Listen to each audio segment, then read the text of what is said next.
Kalau milenial dalam konteks pemilu 2024, sesuk ojo do njaluk duit yen nyoblos anggota DPR. Mesake.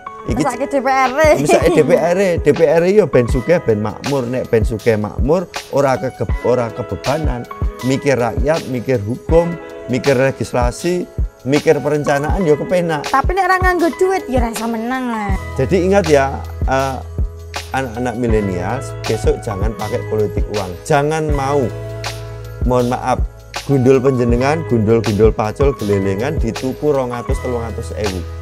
Kita ini adalah manusia spiritual, diciptakan oleh Tuhan sebagai makhluk hidup yang paling sempurna.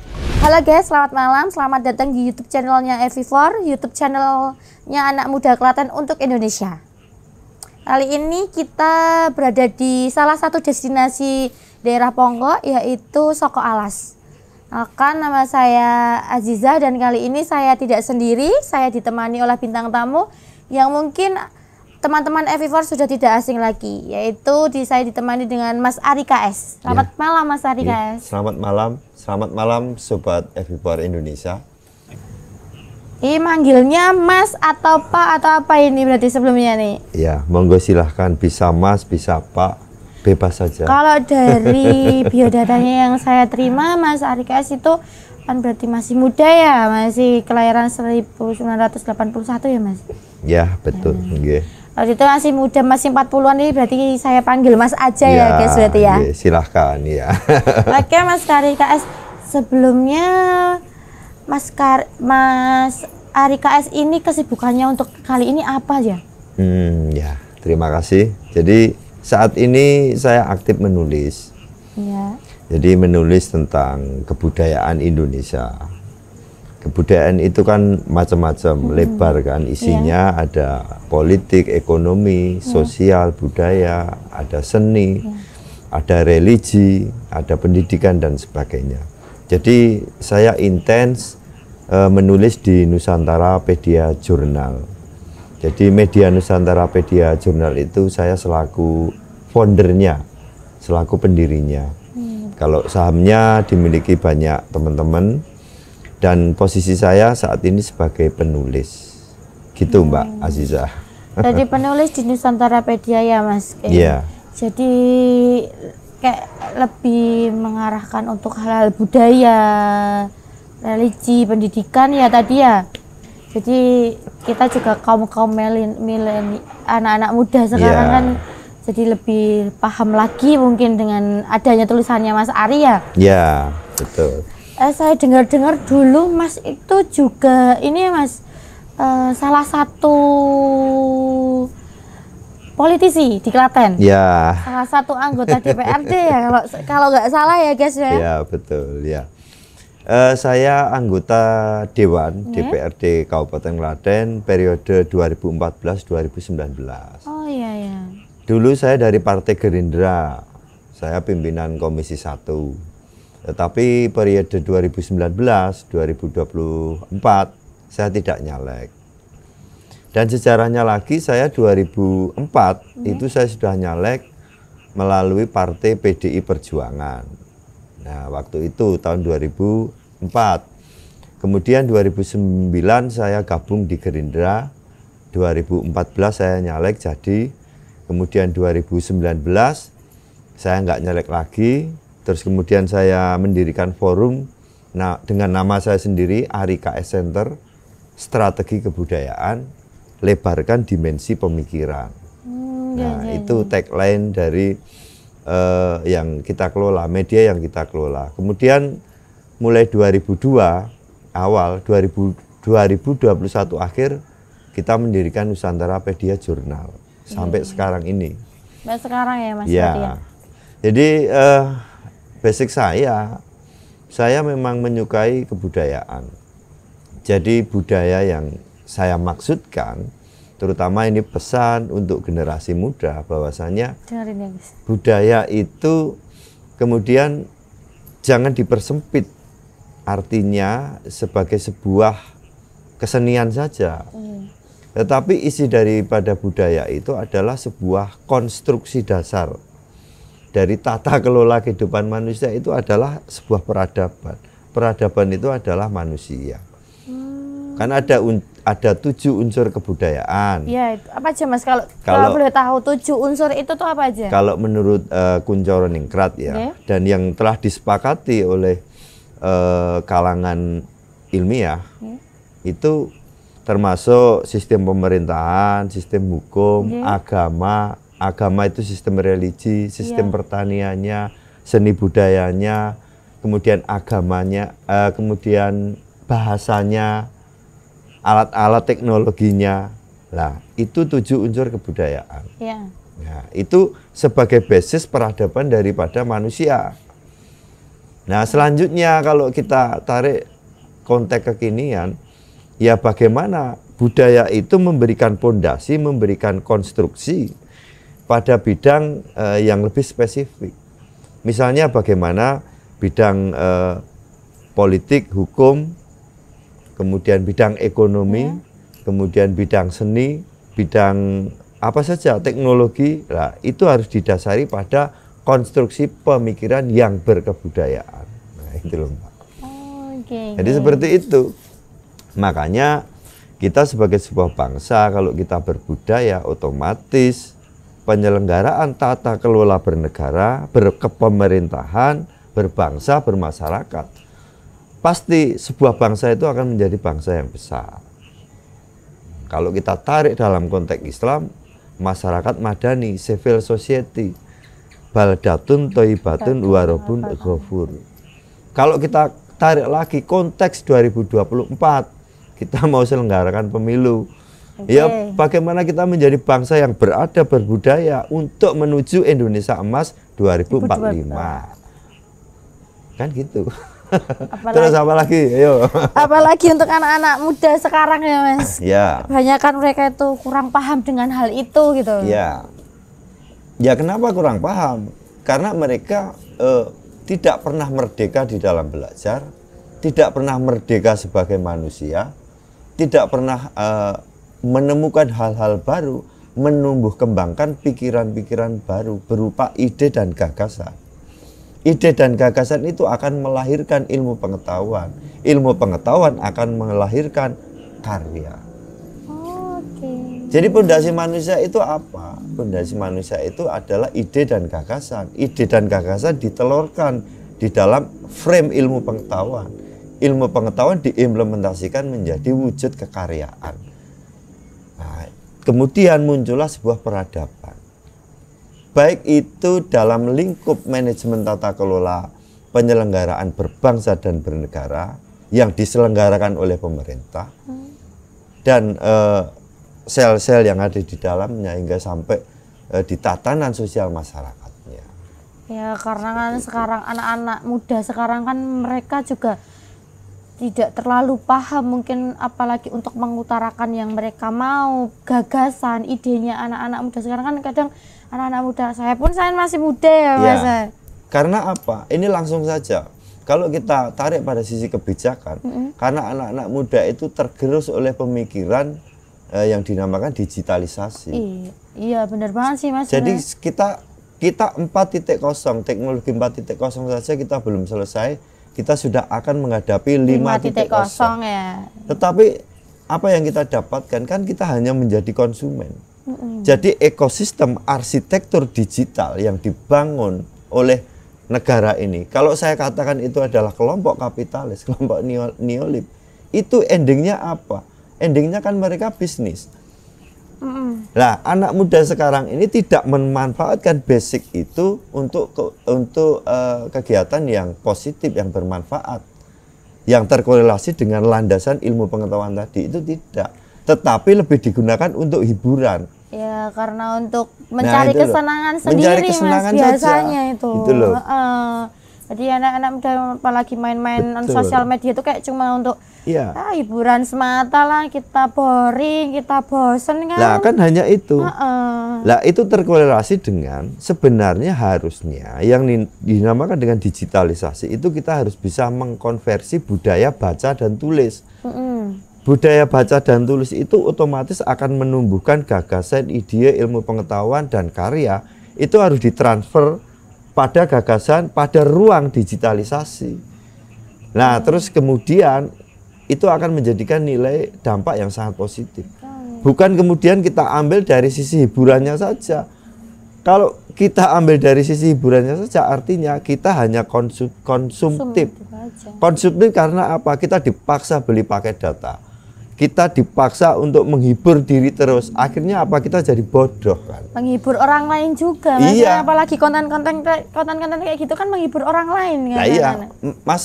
Masa porsi kita dalam 24 jam kita hanya hiburan. Kan ngapain sih? Nggak ada gunanya juga. Nggak ada gunanya Mas. juga. Paling tidak kita juga sudah harus meriset ilmu pengetahuan, penelitian, menulis, membaca dan sebagainya. Budaya-budaya seperti itu sudah harus kita tumbuh kembangkan. Selain platform digital di bidang bisnis. Nah, itu loh. Nah, tetapi juga kita tidak menyalahkan anak-anak muda saat ini. Ini dari sisi kebijakan.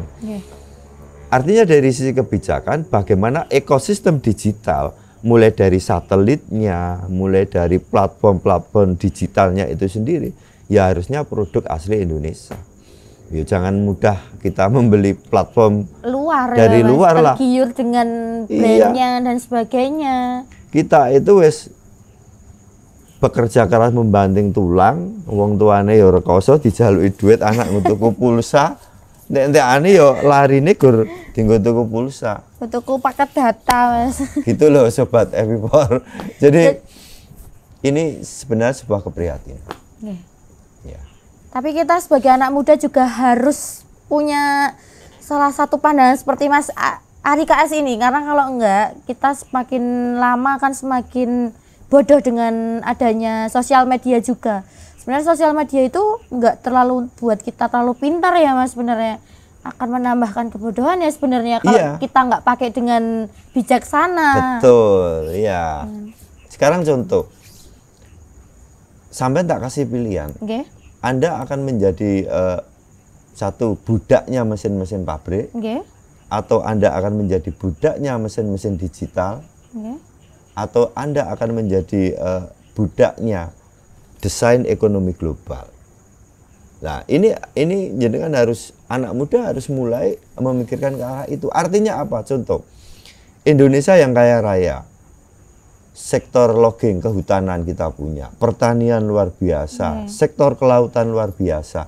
Tetapi saya katakan tadi, kenapa anak Indonesia tidak mencetak sebagai petani milenial, tetapi mencetak sebagai buruh milenial? Bayangkan. Karena gini ya Mas. Jadi gini, kalau dengan cara pandang saya, kenapa mereka tidak mau jadi petani milenial ya? Ya karena tidak diberdayakan. Satu, tidak diberdayakan, kedua mungkin mereka juga apa sih pertanian milenial, gunengi sawah kayak gitu kan Mas kadang. Tapi kalau mereka itu di sosial media seperti contohnya dia kayak Instagram, TikTok kayak ya oke, kita kan di Instagram dikenal dengan banyak orang dengan kesenangan mereka dalam bergaya depan kamera. Kalau cuma di pertanyaan mungkin mereka pengen alah pertanyaan yo isinya gur kaya ngono terus bakalannya kayak gitu. Sedangkan gini ya Mas, kalau untuk pertanian, kalau anak-anak muda itu mau mengembangkan dengan pemikiran mereka, sebenarnya pertanian di Indonesia itu semakin maju sebenarnya harusnya. Tapi contoh kenyataannya di lapangan sekarang mereka lebih senang dengan handphone, dengan dunianya sendiri, dengan medianya sendiri. Sekarang saya katakan, jadi sense anak muda sekarang itu harus peka. Pekanya begini, oke lah kita mengenal artis-artis dunia, kita mengenal trending topik dunia, oke. Tapi juga harus mengerti tentang apa sih yang trending di dunia saat ini, isu-isu global yang itu sangat vital sekali. Contoh, isu pangan global. Demografi Indonesia ini dunia ini berapa miliar? Indonesia saja nomor 4, nomor 5 dunia dengan jumlah penduduk 273 juta. Berapa juta pangan padi yang kita butuhkan? Berapa juta liter minyak goreng? Berapa juta kilogram daging, ikan, ayam, susu dan sebagainya? Untuk kebutuhan Indonesia saja, belum kebutuhan pangan dunia. Nah, ini kan sebenarnya kesempatan.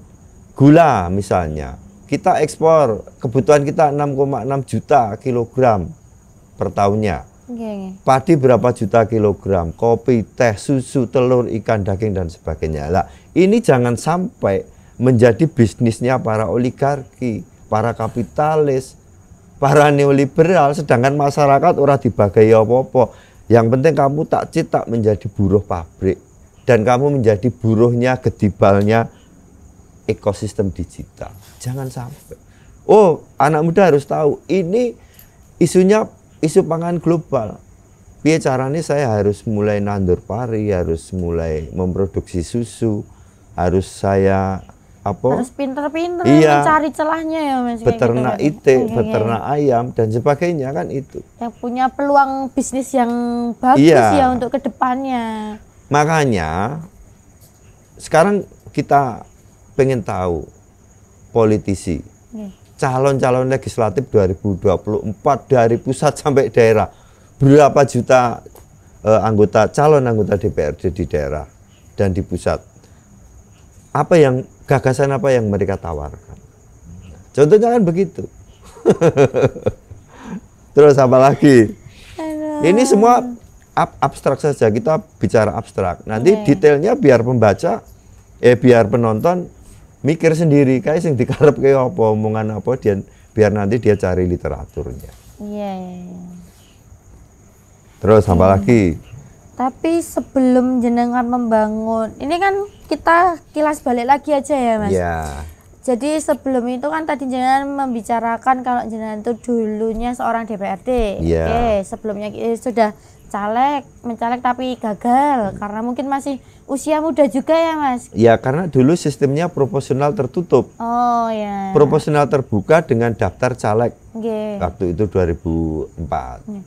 Tapi terus kenapa jenengan memutuskan untuk tidak lagi ke politisi tapi jenengan membangun ini, mohon maaf tadi Nusantarapedia, apa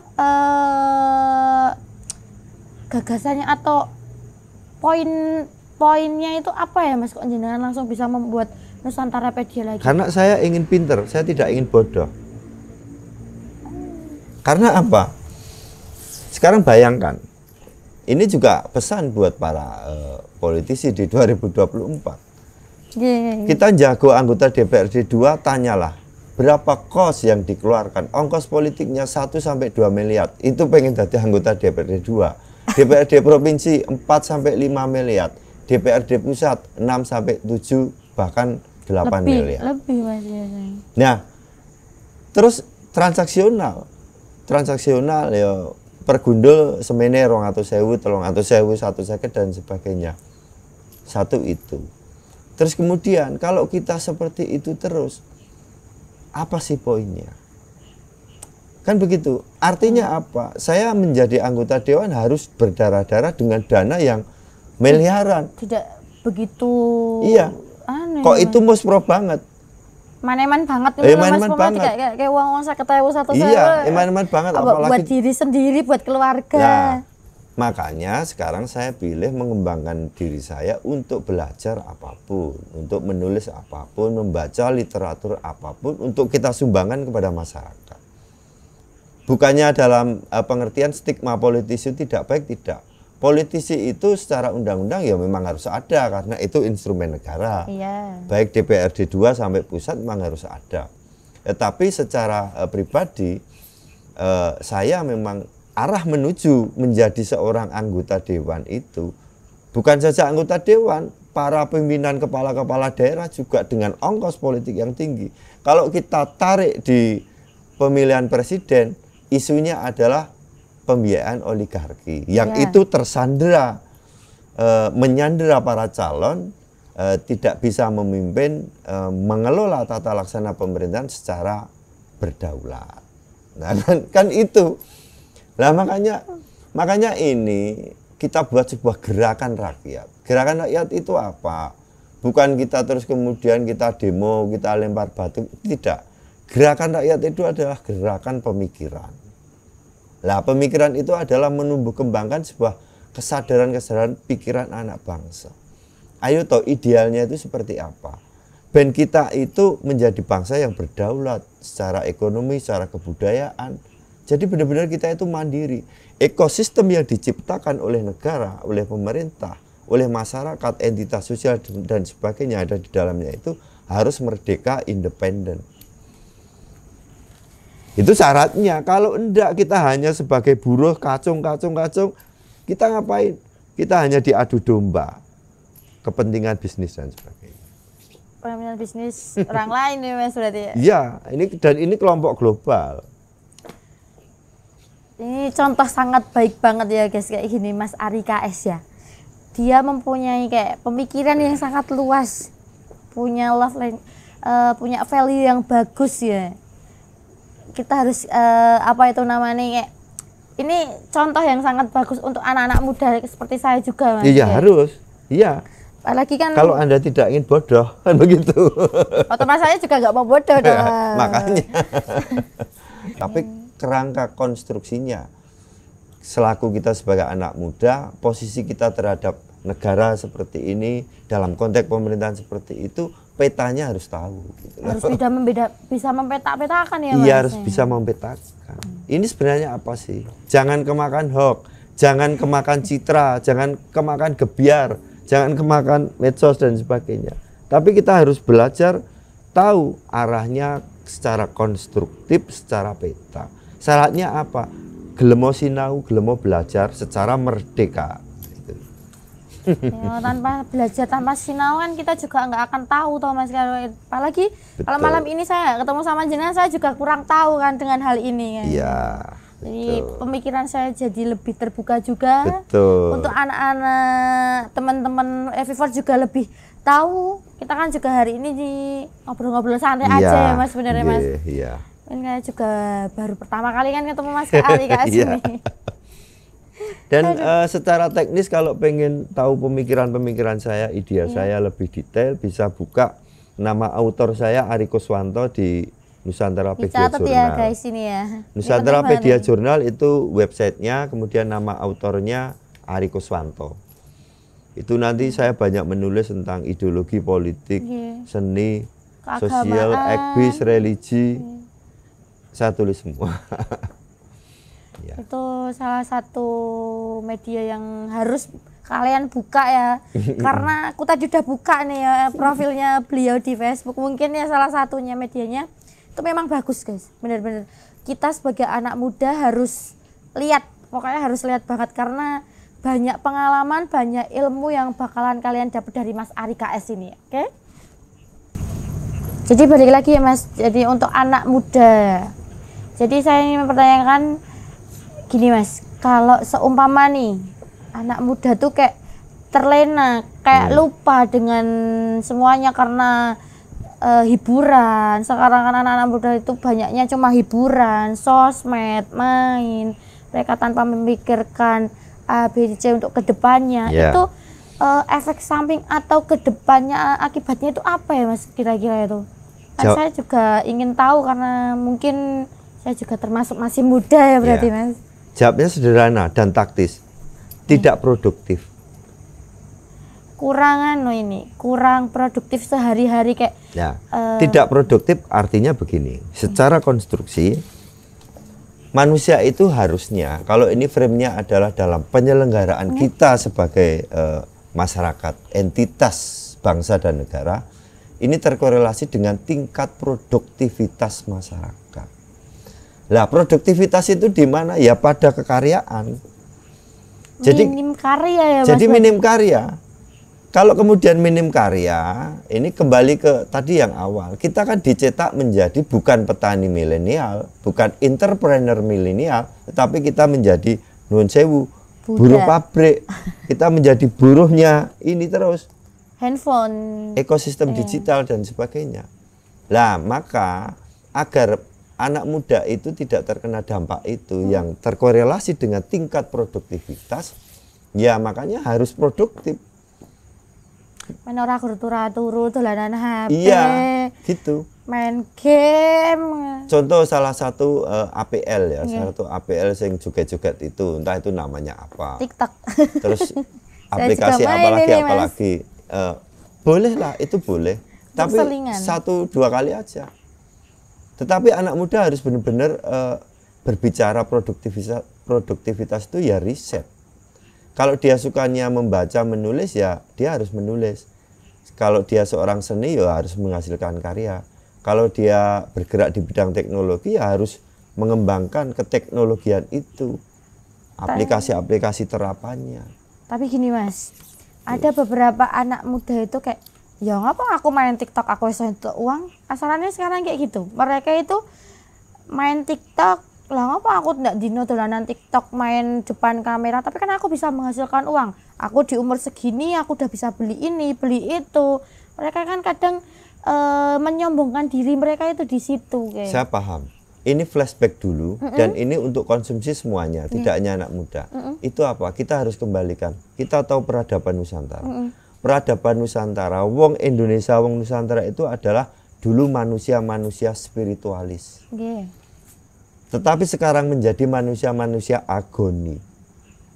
Artinya apa? Substansi kita hidup ini sudah tidak lagi menjadi orang-orang spiritualis, tetapi orang-orang agoni.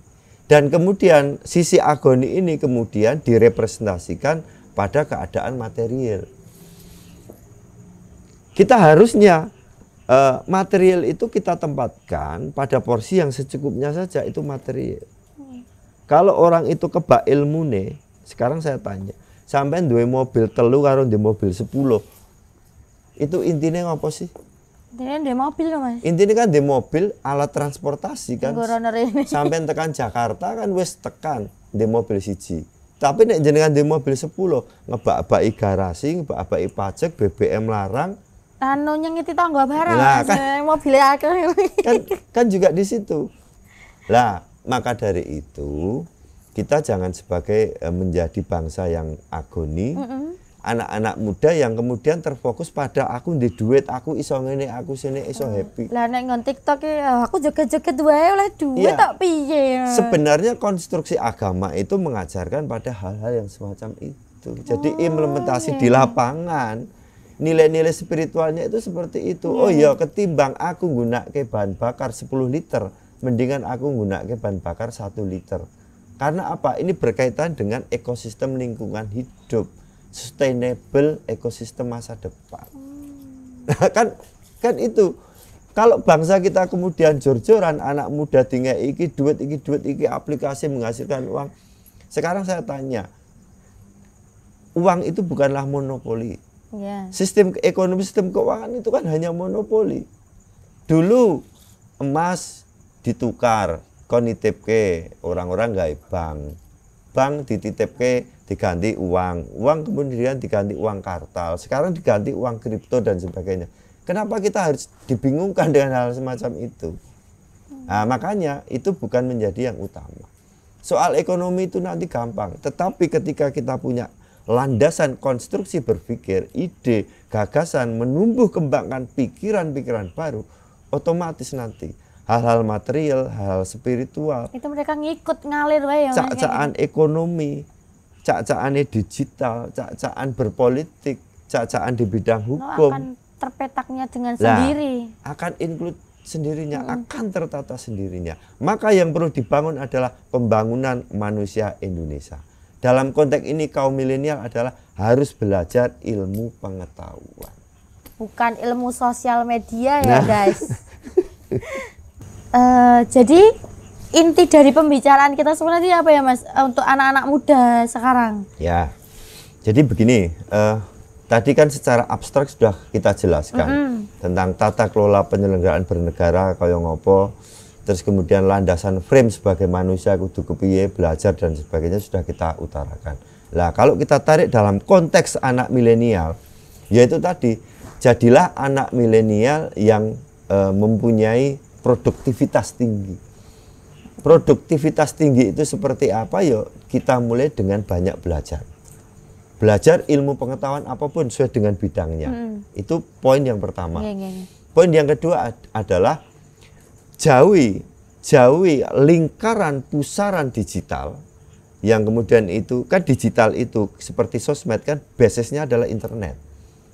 Jauhi itu ketika selama tidak bermanfaat. Oke, saya paham. Nah, kecuali kalau memang bermanfaat ya gunakan. Jangan kemudian dari angka 100%, 90%-nya hiburan, 10%-nya pengetahuan. Lah ini parah. Kebalik ya Mas. Harus berarti? dibalik Iya. porsinya, 90% untuk yang positif, yang produktif, yang 10% ini yang untuk hiburan. Kemudian dari pengetahuan di ekosistem digital itu dan pengetahuan yang lain dari literasi buku dan sebagainya, praktekkan dalam kehidupan kita sehari-hari. Dengan rasa kepedulian kita, kepedulian pada lingkungan, kepedulian sense kita pada hal ekonomi, hal politik dan sebagainya. Jadi itu menyangkut milenial pada konteks digitalisasi. Kalau milenial dalam konteks pemilu 2024, sesuk ojo do njaluk duit yen nyoblos anggota DPR. Mesake Mesake DPR. Mesake DPR yo ben sugih ben makmur, nek ben sugih makmur ora kebebanan mikir rakyat, mikir hukum, mikir legislasi, mikir perencanaan yo kepenak. Tapi nek ora nganggo duit ya rasa menang Mas. Loh, Piye iki? ya harus menang. Makanya apa? Yang kita pilih adalah anggota dewan, presiden dan sebagainya yang punya adu gagasan, adu pikiran. Bukan adu uang. Bukan ya. adu uang. Partainya apa? Monggo silakan A sampai Z silakan dipilih. Tetapi caleg-caleg yang punya gagasan, partai-partai yang punya gagasan. Bukan hanya gagasan uang ya, Ya. guys. Jadi ingat ya, anak-anak milenial besok jangan pakai politik uang. Jangan mau, mohon maaf, gundul penjenengan, gundul pacul, gelelengan dituku 200-300 ewu. Kita ini adalah manusia spiritual, diciptakan oleh Tuhan sebagai makhluk hidup yang paling sempurna derajatnya. Mending Mas 200.000. Kayaknya 200.000 kakean nih. Oke? Oke. Itu pesan milenial Oke. ada dua hal. Satu tentang digitalisasi, yang kedua tentang konteks pemilu 2024. Keren. Terus apalagi? Saya kesimpulan ini tuh kayak produktivitas anak-anak muda ya Mas. Harus ini kalian tuh harus produktif tiap harinya, nggak cuma main HP, tiduran, tapi dibalik lagi kayak katanya Mas Ari. Ya. Handphone atau internet atau sosial media yang kalian punya itu kalian pergunakan dengan yang baik, bukan hanya untuk hiburan, joget-joget dan sebagainya. Ya. Ya kalau Indonesia tanpa anak-anak muda yang produktivitas, Indonesia nggak ada apa-apanya. Karena Indonesia kan rata-rata sekarang anak-anak muda banyak banget ya Mas. Ya. Nah, Intinya di situ ya guys. betul. Terus ketiga ya, Ya. tadi konteks milenial digital, kemudian Milenial untuk pemilu pemilu 2024. 2024. Ini yang ketiga, korelasinya milenial dengan penyelenggara negara. Penyelenggara negara berarti pemerintah dari pusat sampai daerah. Oke. Anak milenial kita sekarang ini harus punya kepedulian soal kepemerintahan. Jangan kuper, jangan enjoy sendiri. Tetapi harus banyak-banyak menjalin komunikasi dengan pegawai-pegawai pamong projo di pemerintahan. Contoh, aku milenial kok tertarik karo pertanian. Yo sowan wae nang ngene Pak Kepala Dinas Pertanian. Pak, pertanian ini hasilnya piye to? Aku wong Boyolali, arah pertanian Boyolali piye? Arah pertanian Klaten piye? Arah pertanian Sukoharjo piye? Jawa Barat piye dan sebagainya. Tanyakan saja. Sing anak muda di digital, tanya aja Pak Kominfo. Arsitektur digital yang sekarang ini digaungkan oleh pemerintah itu aslinya piye to, Pak? Tanyakan saja. Pak Dewan, aku pengen matur. Pak Kepala Dinas iki pengen matur. Kita enjoy saja. Jadi anak-anak kita jangan enjoy sendiri, aku hiburan dewe, aku mengene. Sedangkan konteks pemerintahan ini akhirnya tidak nge-match antara ini penyelenggara, ini milenial, ini kelompok tua, ini kelompok muda, kelompok milenial melaku dewe-dewe. Lah maka ini harus saling komunikasi. Harus nge-match ya Mas. Ya. Dan juga begini, kita harus yakin para penyelenggara pemerintahan di era demokrasi sekarang juga saya rasa sudah welcome. Jadi adu pikiran, menanyakan dan sebagainya itu bukan pengertian kita sebagai oposisi, kita kritis, tidak. Ini mencari, menggali informasi baru, pengetahuan baru. Lah nek kita ora kok ro pemerintah karo sapa meneh. Karena apa? Mandat kita kepada penyelenggara bangsa dan negara adalah pemerintah, kan begitu. Iya. Oke guys, cukup obrolan santai malam ini sama Mas Ari KS. Semoga obrolan kita kali ini bisa membuka wawasan kalian, terutama untuk anak-anak muda Indonesia, ya, terutama di anak-anak muda Klaten ya. Kita biar punya wawasan yang lebih luas lagi. Oke, terima kasih Mas Ari KS Ya. untuk waktunya. Sama-sama. Dan saya titip pesan, ada 3 poin yang ingin saya sampaikan kepada milenial. Monggo. 1, ide dan gagasan. 2, ilmu pengetahuan. 3, karya. Diingat-ingat, 1, ide dan gagasan. 2, ilmu pengetahuan. 3, karya. Sukses untuk milenial Indonesia. Jangan lupa like, comment, and subscribe. Bye!